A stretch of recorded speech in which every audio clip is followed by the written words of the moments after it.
Hello বন্ধুরা, আমি অনু update with অনু চ্যানেলে তোমাদের স্বাগত। আমি চলে এসেছি চিনি সিরিয়ালের আপডেট নিয়ে। চিনি সিরিয়ালে দেখা যাচ্ছে যে অপালা এসেছে দ্রোণের সেবা করতে, কিন্তু দ্রোণ তো অপালাকে ঘর থেকে বের করে দেয় আর বলে কিনা সে এখন রেস্ট করবে। এখন অপালার কি কাজ? চিনিকে ফলো করা কাজ, আর চিনিকে কি করে বিপদে ফেলা যায় সেটাই কাজ। ঠিক সেই কাজটাই সে করতে শুরু করে দিয়েছে। এইদিকে প্রমীলা জানতে পারে যে চিনি তার মাথার দিব্যি দিয়ে দ্রোণের সেবা করে এসেছে। এরপর প্রমীলা ওই ঘরের চাবিটা চিনির হাতে তুলে দেয়, সেটা তো অপালা দেখতে পেয়েছে। এরপর চিনি ওই চাবিটা নিয়ে তালাটা খুলে ওই ঘরে এন্ট্রি নিয়েছে। ঠিক সেই সময় অপালা এসে বাড়ির সবাইকে জড়ো করে আর বলে যে চিনি গানের ঘরে গেছে আর ওই ঘরের চাবি দিয়েছে প্রমীলা। এখন প্রমীলাকে জেরা করলে প্রমীলা বলে যে চিনি চালাকি করে আমায় ওই চাবিটা বানিয়ে আনতে বলেছিল আর লুকিয়ে লুকিয়ে দিতে বলেছিল, তাই আমি ওইটা করেছি। এখন ভয় পাচ্ছে হেমাঙ্গিনী। সে ভাবছে যে ওই গানের ঘরে একটা ডায়েরি আছে আর ওই ডায়েরির মধ্যে সমস্ত কিছু লেখা আছে, কিন্তু ডায়েরিটা আমি এত খুঁজেছি পাইনি। তাহলে চিনি ওই ডায়েরির খোঁজ পেল কি করে?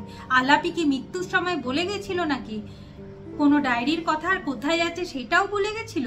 তাই কি চিনি ওই ঘরে ঢুকে খুঁজছে? চিনিকে ওই ডায়েরি কোনোভাবেই পেতে দেওয়া চলবে না, এক্ষুনি গানের ঘরে আমাদের যেতে হবে।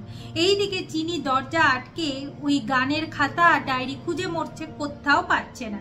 বাড়ির সবাই এসে দরজা ধাক্কাধাক্কি করছে, তাও চিনি দরজা খুলছে না। অপালা দ্রোণকেও জানিয়েছে, দ্রোণও ছুটে এসেছে, কিন্তু এত ডাকা সত্ত্বেও চিনি দরজা খুলছে না। সে এখন হতাশ হয়ে পড়ছে, তাহলে কি আমি এই দুটো জিনিস পাবো না? তারপর তার মাথায় বুদ্ধি আসে যে দুটো আয়নার পেছনে তো কিছু থাকতে পারে, তাহলে আয়না দুটোকে একবার চেক করে দেখি। আগামী পর্বে দেখা যাচ্ছে যে চিনি এরপর দুটো আয়না চেক করে, আর দুটো আয়না চেক করে একটা আয়নায় গানের খাতা আর একটা আয়নায় ডায়েরি পায়, আর পরে দেখতে পায় একটা হারমোনিয়াম। তার মাথায় খেয়াল আসে যে এই হারমোনিয়ামের ভেতরেও কিছু রাখতে পারে, তাই সে হারমোনিয়ামের ভেতরটা দেখছে। তো বন্ধুরা, ও কি হারমোনিয়ামের ভেতরে কি সে কিছু পাবে, না এই দুটো জিনিস লুকিয়ে রাখবার জন্য সে হারমোনিয়ামটা খুলছে? কি হতে চলেছে সেটা দেখতে হলে স্টার জলসা এবং স্টার জলসা এইচডিতে চিনি সিরিয়ালে চোখ রাখতে হবে। আমার এই ভিডিওটা দেখবার জন্য আর আপডেট উইথ অনু চ্যানেলের পাশে থাকবার জন্য অসংখ্য ধন্যবাদ।